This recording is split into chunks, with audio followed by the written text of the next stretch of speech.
As a mom of seven, one of the questions that I consistently get asked is, how do I homeschool multiple kids at multiple grades, multiple ages? Let's talk about it. So one of the first things I do is sit down and I have a family meeting with my kids. What do you want to learn this year? What are you interested in? What are your goals?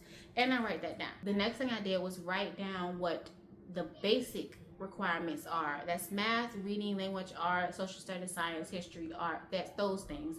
Then I wrote down what I personally want them to learn. For us this year, it's things like gardening, cooking, piano, swim lessons.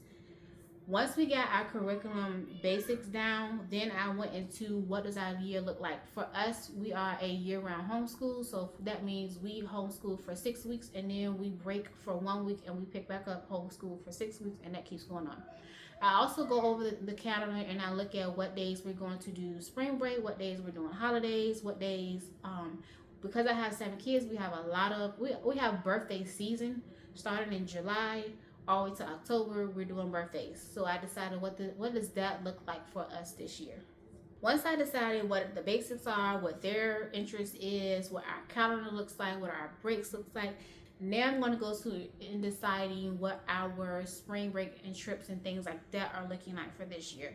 Where are we going for spring break? What are we doing? What kind of trips do I want to incorporate? What kind of trips are the kids interested in? What is reasonably priced for my family? Once I figured out that, the next thing I did was curriculum. I went and I did a deep dive into what curriculum to choose for each child. Now for us, because one of the reasons we homeschool is to tailor the education to our child specifically, not all kids do the same curriculum. I decide, where are you at, where do you want to go, what curriculum will best get you there. So we may be doing 3 or 4 different curriculums, but we also keep in mind price. We're not trying to spend $50 to $100 on each curriculum. There's curriculums out there that you can print yourself for free. There's curriculums that are completely free online. There's ways to work around it. You also can use ChatGPT to help you tailor curriculum. You can use websites like Teachers Pay Teachers as well, and they have curriculums or unit studies and things like that to help tailor your child's education. Let's say your child is in learning addition. You're able to go on Teachers Pay Teachers and get a couple of different outlines of workbooks and things like that, or worksheets to teach them addition. Then we also incorporate apps. I personally believe my kids should not be sitting on electronics all day long learning, so I do what's called a hybrid approach. I do book work, but I also do apps as well. So we combine that to their education. Once I decided what the curriculum outline is going to be, the next thing I did was look at what do our daily schedule look like, as far as what time each child is going to get up, what time our actual instruction is going to start, what are they able to do independently, and I kind of block scheduled it a little. What are the teacher days I'm going to have? For us, it's Tuesday through Friday is when I'm going to be fully present. In the morning, I have a set time. This is when I'm available to teach you what needs to be taught. After I did a deep dive into each subject and decided what curriculum I'm going with for each child, then went through and researched what books that I want to incorporate for our school year for each child. For us, I'm requiring each child to do two to 3 chapter books per week, and some of those weeks they're also going to be doing essays on those chapter books as well. When it comes to books, I allow them to decide what books they want to read, but I also have my requirements of what books they have to read. So it's a combination of the two, and they are doing reports on the books I choose, not the books they're choosing.